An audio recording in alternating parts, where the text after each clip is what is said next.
Cristo, Senhor nosso, narrado por João.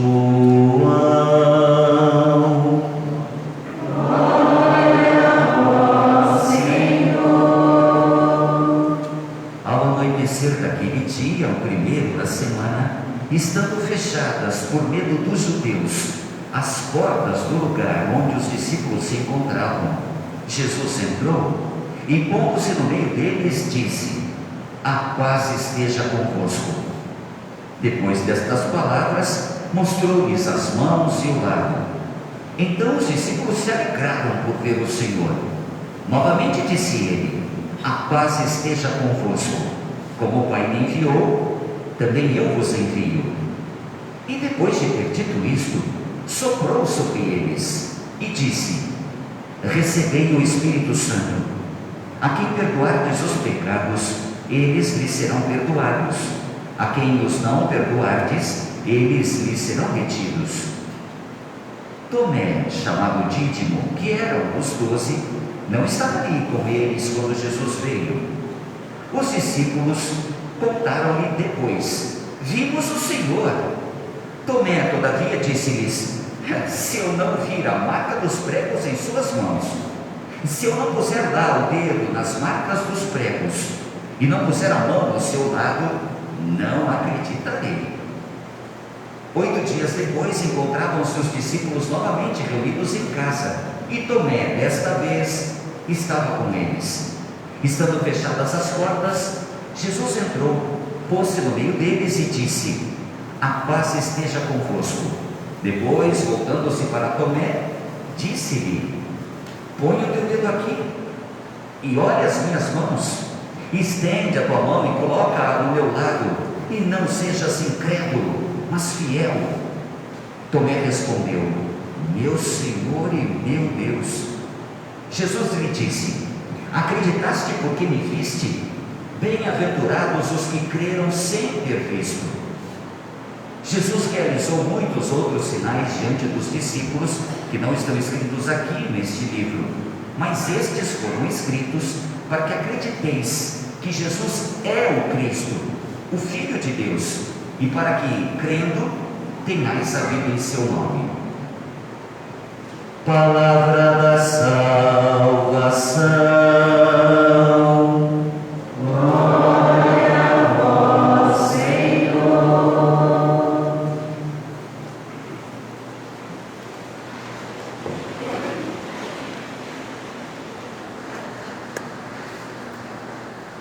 Estava anoitecendo, e o dia qual era? O dia mesmo em que Jesus ressuscitara. Pôs-se ali, no meio deles, naquela que fora a sala da última ceia. Estavam fechadas as portas, e segundo o relato, por medo dos judeus. Ora, mas por que medo? Claro, os apóstolos estavam aterrorizados, amedrontados, pensando sofreriam a mesma sorte que sofrera Jesus. Fora preso, fora morto, crucificado. E o que não haveriam de fazer as autoridades com eles, que muito de perto o seguiam, temendo represália, temendo retaliação, temendo essa perseguição, trancaram-se. Mas estas portas fechadas não foram um óbice para Jesus. Ele entrou, passou pela porta fechada, sequer bateu à porta, e sequer ela foi destrancada. Ele simplesmente pôs-se ali no meio deles, para surpresa de todos, até que Jesus lhes fala, dando-lhes a paz. Não uma, senão 2 vezes diz ele a mesma frase, à semelhança do que outrora ensinara aos apóstolos: quando entrardes numa cidade e fordes a uma casa, cumprimentai os que ali estão, dizendo-lhes: a paz esteja nesta casa, a paz esteja convosco. Se ali morar um amigo da paz, essa paz se instalará ali. Se não morar, a paz retornará para vós.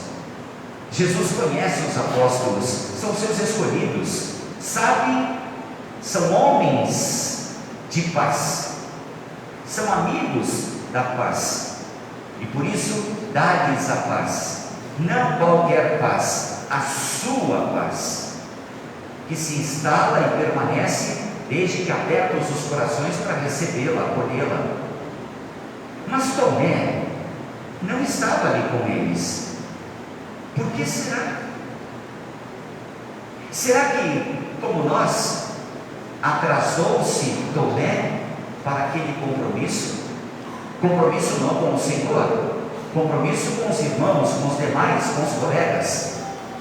Será que julgou aquele compromisso sem importância?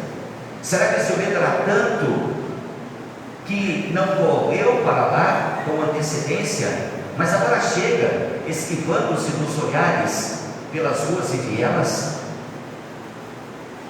Por que Tomé não estava? Não sabemos.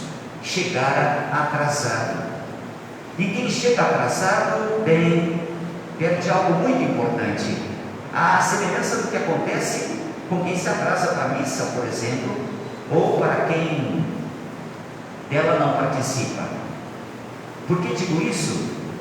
Porque, queridos, para cada hora há uma graça. Para cada momento de oração, uma graça. Padres, diáconos, bispos, seminaristas, religiosos, religiosas e muitos do povo celebram as horas canônicas, a chamada liturgia das horas, e cada hora tem consigo uma graça, e é para ser vivida num dado momento do dia.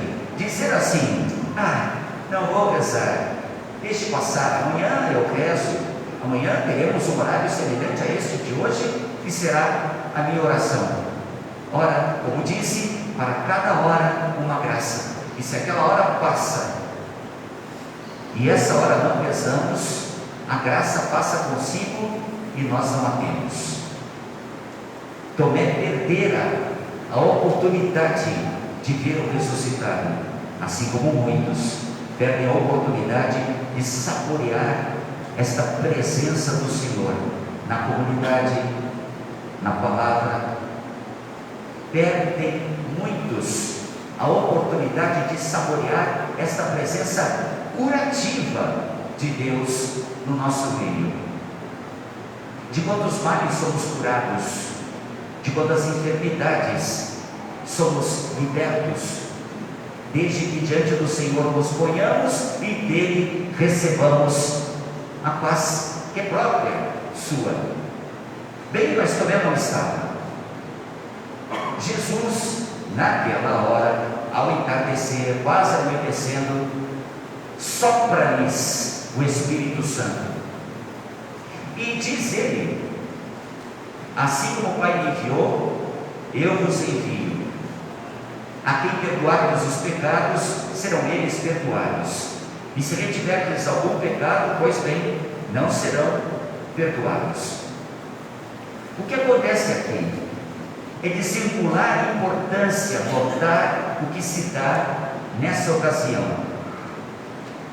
Não se trata do Espírito Santo entregue por Jesus à semelhança do que vai se dar mais tarde em Pentecostes. Agora, o Espírito não é dado, oferecido, entregue de modo visível, público, tonitruante,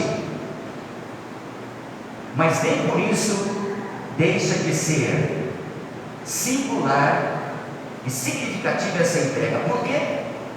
Porque se dá no dia mesmo em que Jesus ressuscita, ou seja, o Espírito Santo é o primeiro dom do ressuscitado entregue à sua igreja, e por meio dela, a igreja agora, Jesus quer manifestar a sua misericórdia. Por quê? Porque disse ele: a quem perdoardes os pecados, eles lhes serão perdoados. Por isso é tido este domingo como o domingo da misericórdia. Jesus institui este sacramento que é da igreja, e ela assim o ministra, assim o dá àqueles que, arrependidos das suas faltas e pecados, põem-se diante do Senhor. Que incrível, não? Primeiro dom do ressuscitado é o Espírito Santo. E por meio deste Espírito, a igreja passa, desde então, a manifestar aquela que é a misericórdia de Deus. E não só isso. Jesus dá aos seus o poder que Ele tem de realizar milagres, de produzir tantos frutos para o reino dos céus. Ou não ouvimos isso lá na primeira leitura de hoje, Atos dos Apóstolos?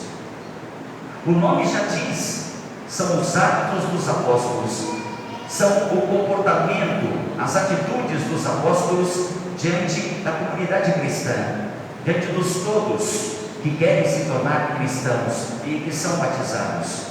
O que nós ouvimos? Levavam os doentes, eram muitos, era grande a multidão, mas tinha a esperança de que ao menos a sombra de Pedro os tocasse e ficariam curados, e ficavam mesmo. Então podem os discípulos do Senhor fazer o mesmo que Ele fazia, e segundo o próprio Evangelho, até coisas maiores. Notemos, só com sua sombra, o que Pedro produzia com sua presença. A sua presença era sinal do próprio Deus. Deus se valia desta sombra para tocar e curar. Olhem, a semelhança do que se deu com Maria, por exemplo, quando chega na casa de Isabel. Não é Maria quem produz o milagre, mas graças à sua presença, por meio desta presença, o Espírito Santo revela a Isabel aquela gravidez tão singular e importante. Santificado é o que está no ventre de Isabel. Que incrível, não?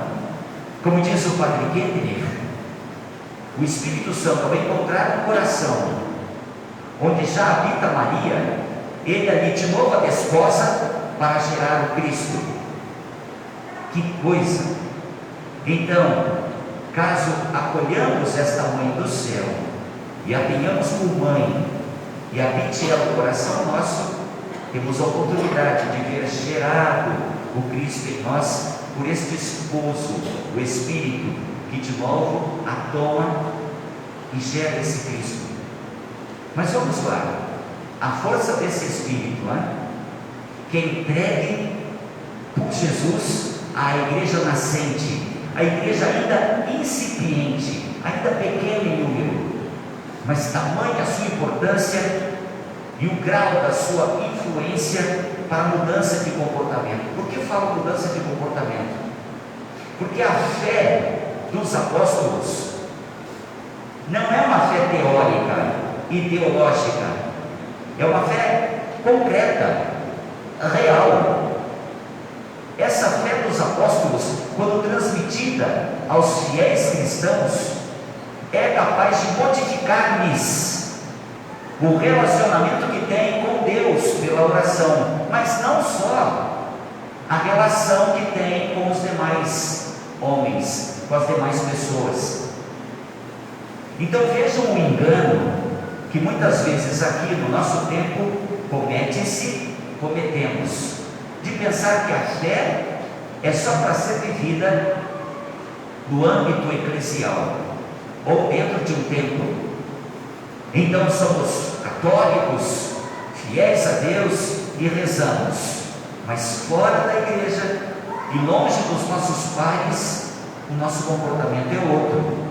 Quantas vezes completamente disforme do que quer Deus, contrário àquele comportamento que junto de Deus, quando em oração estamos, temos.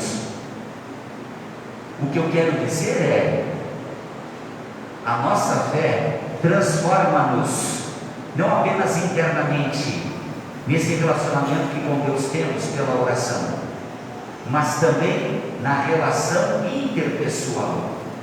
Como já lhes falei por vezes, um bom cristão necessariamente tem de ser um bom pai, uma boa mãe, um bom patrão, um bom empregado, um bom professor, um bom aluno, um bom pedagogo, um bom instrutor, um bom eleitor, um bom motorista. É isso.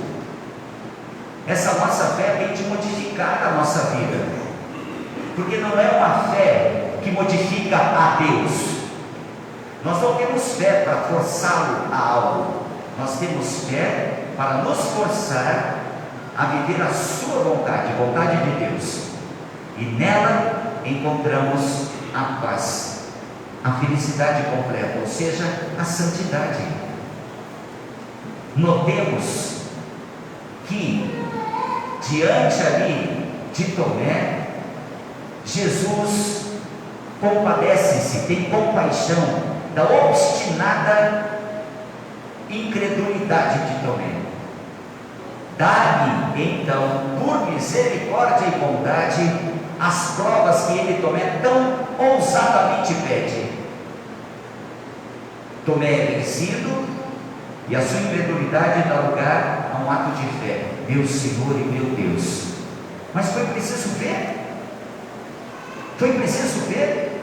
8 dias depois, portanto, quando Jesus aparece aos apóstolos, Tomé dessa vez está com eles.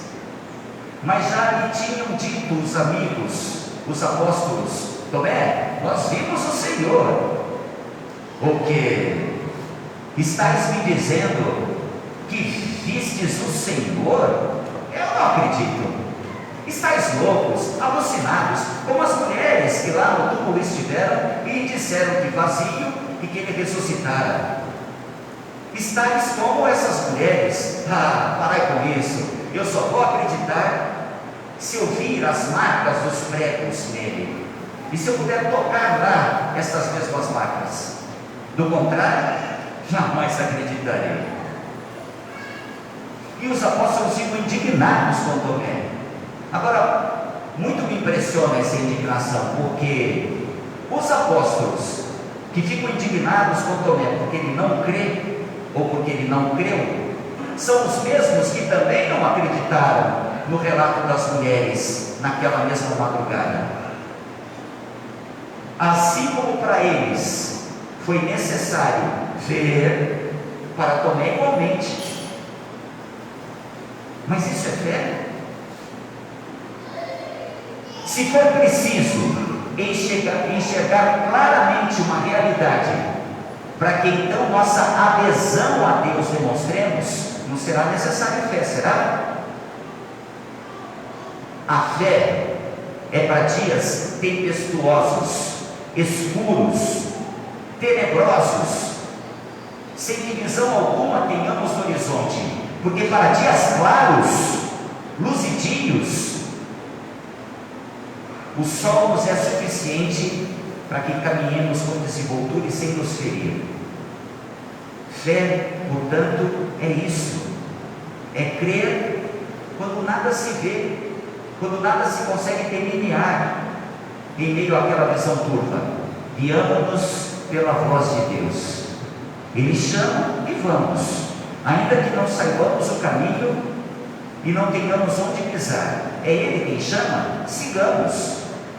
Sigamos a sua voz e nos lancemos. Isso é fé. Portanto, para dias claros, basta-nos o sol, para que não nos machuquemos, não nos firamos. Então, interessante é que eles precisaram ver, assim como Tomé. E a nossa fé? É assim também? É tão frágil, é tão quebradiça, é tão fragmentada assim? Ouçamos o que Jesus disse a Tomé: crede, crede, acreditai, dizendo a Tomé para que ele não fosse incrédulo. Que coisa, não? Então, queridos, vejamos o que nesse dia mesmo da ressurreição acontece.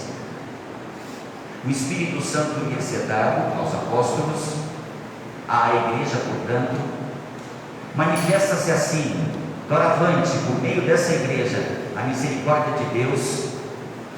E lhes digo para encerrar: misericórdia não se encerra no perdão. Como já dissemos, a igreja diz, existem pecados que ficam mesmo retidos, porque o perdão sacramental envolve unidade, e se é um pecado habitual, contínuo, ou uma situação irregular tal, isso impede o perdão sacramental, mas não impede a misericórdia de Deus. Ou seja, a misericórdia é muito ampla, vai além do perdão. Misericórdia é acolhida, ternura, é acolhimento, portanto, é escuta, é olhar atento.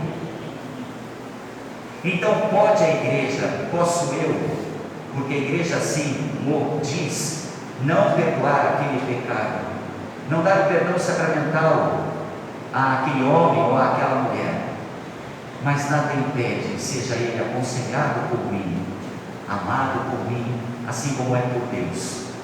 Notem, essa misericórdia então é o que fizeram os apóstolos logo em seguida a essa data, e já o faziam graças à presença do Cristo.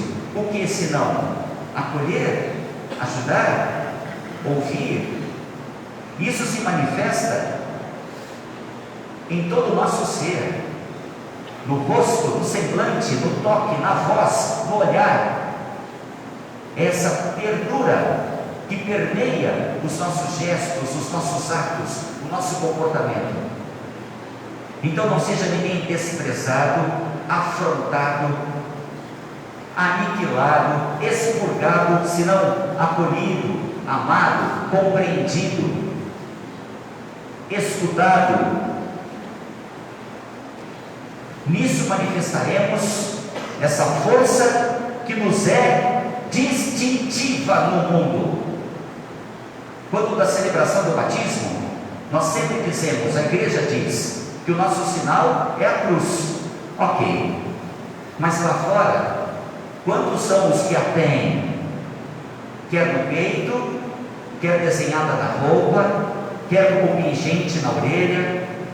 Isso está dizendo lá muita coisa, como seguimos a Cristo.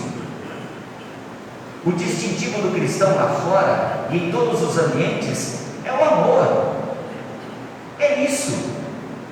E será que vemos cristãos que estão dentro da igreja, celebrando a liturgia, nesse espaço aqui celebrativo litúrgico, sendo também cristãos lá fora? O que falavam dessas comunidades primitivas cristãs, dessa igreja nascente? Quando homens e mulheres viam esses cristãos, diziam: nossa, como se amam! Nós estamos aqui sob esse sol tórrido e eles também, mas nós estamos reclamando e até brigando uns com os outros por uma sombra, e eles, embora transpirem, sorriem, são simpáticos, são amáveis. Quem são eles? Ah, eu soube que eles são cristãos, seguem a Cristo, pois eu também quero ser como eles, porque eles vivem as mesmas agudas que eu, mas eles sabem passar por estes momentos, coisa que eu não sei. É isso. Essa é a força distintiva do cristão, o amor, queridos. E o tem quem a ele se abre, quem ao Espírito Santo se abre, quem se deixa conduzir por Jesus e se deixa enviar por ele. Assim como o Pai me enviou, eu também vos envio.